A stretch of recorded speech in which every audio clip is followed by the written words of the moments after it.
In this video, I'm going to break down why you should never pay to go to jazz school, Berklee, or any other institution, and you should definitely not pay for your children to go there either. Here's why. Point number one. The kinds of people that the school pushes to get you to attend are the kind of people that could play the shit out of their instruments before they went in. They get full rides, but they knew harmony, they knew how to play in time, they had a good sound, they had all that shit together, and then the school just runs them through for free because they know there's 100 people who can't play for dick that are right on their coattails that they're selling the dream to. And those people leave the school without knowing how to play anything. There's no objective criteria for quality jazz playing in a jazz school these days. It's terrible. Meaning, if you want to play standards, let's say, nobody's going to tell you if the notes you're playing are right or wrong. Nobody's going to tell you if the rhythms you're playing are good. It's just not going to happen. Nobody cares enough to tell you. They just take your money and run you through the program. Now, I've been on the road for 10 years with Marvin. We've had hundreds of musicians, if not thousands, open for us. And most of them had degrees, some of them even advanced degrees. And the amount of wrong notes that I would hear night after night from these graduates, it's insane. It's literally an upside down clown world. Now, another point is that I hired players. I remember when we were looking for a bassist, I went and got this guy who graduated from Columbia. That's what he told me. He had a resume and it was written down. Also, don't write that you went to school on your resume. It's embarrassing. But anyway, this guy came to this apartment. I was like, let's just play a blues. The fucking 4-chord never came.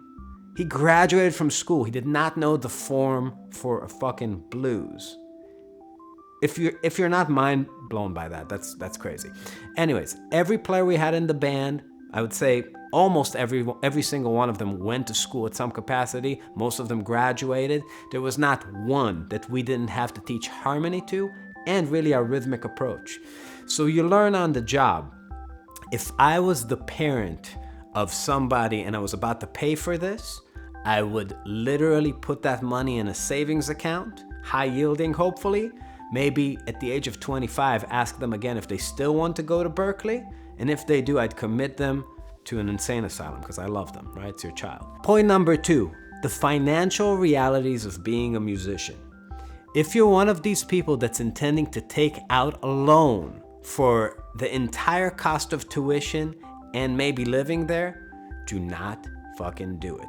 You're going to need your financial freedom when you're out of school, and even then you're going to be just scraping by, barely living. If you want to tour, if you want to promote your new music that nobody's heard of because you're brand new, you're going to have to need a lot of financial freedom. You're going to have to learn how to live on a few $100s a month because that's all you're going to be able to generate in the beginning. I'll tell you a cautionary tale. I had a girlfriend in college, her name was Kelly, and she decided to pay for Berklee with loans and also live on those loans. So she took out hundreds of thousands of dollars in loans to go to school. Now, they took her in even though she was a piano major and she only knew how to play For Elise and a Tori Amos song. Literally. And she said that she's a singer, but I never heard her sing until years into the relationship, and it was horrid. Just horrid singing. What happened was this. One day her piano teacher, 3 weeks into the program, asked her to play some drop 2 voicings, and she came back to the dorm crying. And she went, and instead of quitting Berklee and becoming an astronaut or a doctor like she should have been, she decided that she's going to switch her major from piano to hand percussion. And she went and jammed congas for the next 3.5 years. She didn't know how to play any hand percussion. She just liked some drum circles at festivals, right? And she went and jammed with these Latin dudes in the basement of the Uchida building for 3.5 years, playing some samba and having a great time smoking weed all day, and then was handed a bill for like 300 grand.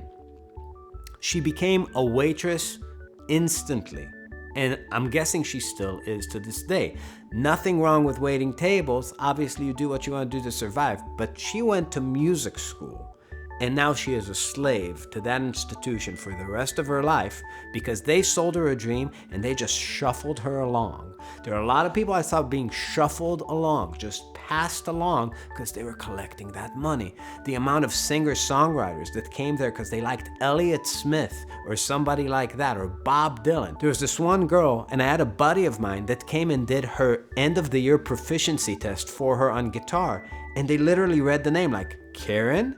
And the guy was like, yeah, his name was Dan. And they're like, come on, show us what you got. He got an A for her. She got an A on the diploma. It's not because they're not scrutinizing, it's because nobody gives a fuck and they just want your money. Point number 3. These institutions always are trying to prepare you to a world that ceased to exist. When I was there, I remember picking up like a music business book.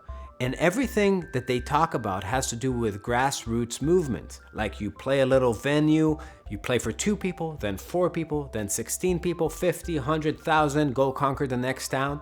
So do you guys think that Rihanna started playing dive bars or Coldplay? And they played for a decade, thousands of shows, and then they got a record deal? No, none of these people in this modern world of pop and rock stardom that berklee is selling through the flyers actually had that kind of story. But they do have these professors that are completely out of touch, and every year they do have to design a curriculum. So those are the kind of lies that they're selling. Now, I'm sure that now they're saying something else, but now probably TikTok is the way up, and they're talking about Facebook. It's always behind, and it's always just busy work and just a bunch of air in a balloon. It's fluff, it's nothing. Another point is that a lot of these professors are holding on to their positions basically forever, until death. And that's a pretty good testament to, first of all, how little they know about navigating the free market in music, and second, how bad the market actually is. And a lot of these guys kind of tell the stories from the 2 years to 5 minutes that they were out there playing gigs for the next 30 years to generations of students, as if that's the way to do it. But the truth is, a lot of them kind of tapped out, are in that system, and then they get so out of touch that they just kind of say general things like social media, right? They don't know how to use it, but they tell you that that's the future. So take everything they say with a grain of salt. Number 4, what it does for your resume. Now, in 2008, was 1 year after I graduated berklee. I really needed a job. I couldn't find anything teaching off the bat, and I just applied for Guitar Center. And I told them that I have a berklee degree, and I got denied because they asked me some question about a microphone I didn't know. So it's not even in the bag to work at Guitar Center. Not that there's anything wrong with working at Guitar Center. If you just spent $200,000 on a music degree, you'd think that it would get you at least that kind of job guaranteed. Not true, right? Also, any kind of job you apply for, there's always an asterisk that says music degrees don't count. And they don't count for a reason. Number 5, networking. Now, this is the big promise and the big selling point for a lot of people, because you feel like, oh my God, it's gonna be like Fame, right? I'm gonna meet a lot of like-minded people in this artsy environment. They're gonna be the next generation of professionals. In reality, it's a lot like going to the club hoping to find a wife. You're gonna meet a lot of dumb bitches, but you're probably not gonna meet your wife there, right? Kind of same thing. Not everybody that goes there obviously is a dumb bitch, even though we're all dumb bitches for going. But I will tell you that I can count on 2 hands the amount of people I know that graduated and are making a decent living, right? There's barely anybody left. Most of my friends that play have figured out different ways of making money and have quit the musical dream. And I would say that almost 0 of them are living the dream that they actually had, right? They're not making the original music they intended to make. Life just grabbed them by the balls and pulled them somewhere. And almost every single one of the people I know that went there in debt did not continue to be a musician. They ended up much worse than they started. Number 6, the idea that it's going to give you the space you need to practice and to grow, right? That this is somehow a pause button that's between high school and real life. It's not a pause if you're paying $200,000. That's a really shitty pause. Also, you need to start asking yourself some real questions about why you don't know some of the things that you intend to learn there. If you didn't have enough time, stay at home. right? Explain the situation to your parents. Tell them that you're going to take this time to work on yourself. Sit in your room all day and practice. Try to start a band. What I see all the time is people that never had the social skills to start a band, thinking that if they go to a brand new city, knowing nobody, all of a sudden they're gonna get filled up with the courage to approach people and start writing music together, setting up rehearsals, setting up shows. For a lot of people, the kind of barriers, personal and psychological barriers that they have as high schoolers, they have the identical ones in college. So it's not gonna open you up like a little sunflower. It's probably gonna do the opposite. Now, musical skills.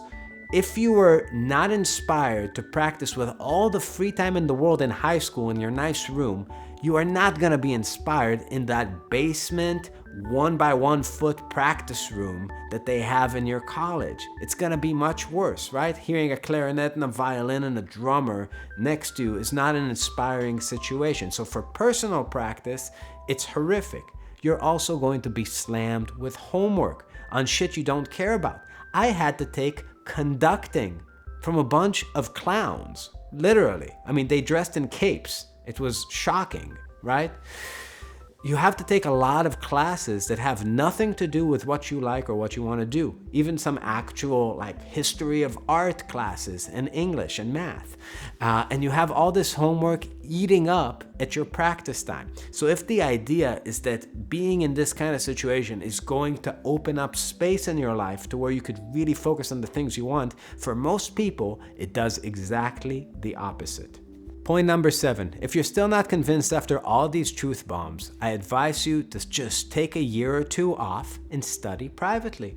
All these teachers, even the Berklee teachers, if you're obsessed with one of them specifically, or the new school teachers, or all them, they all teach privately. They all need money, right? And they have mostly reasonable rates. So go take just a tiny sliver of that huge amount of money you are going to spend and work on yourself. Get instruction with your heroes, right? You can work day and night. You see if you get better. And actually, after 2 years, you're going to probably be able to get some scholarship and save some of the money if you really are dead set on going. But so much information, harmonic, ear training, all this stuff is on YouTube with the teachers. You can do it on your own. At least raise your level up. There's no rush, right?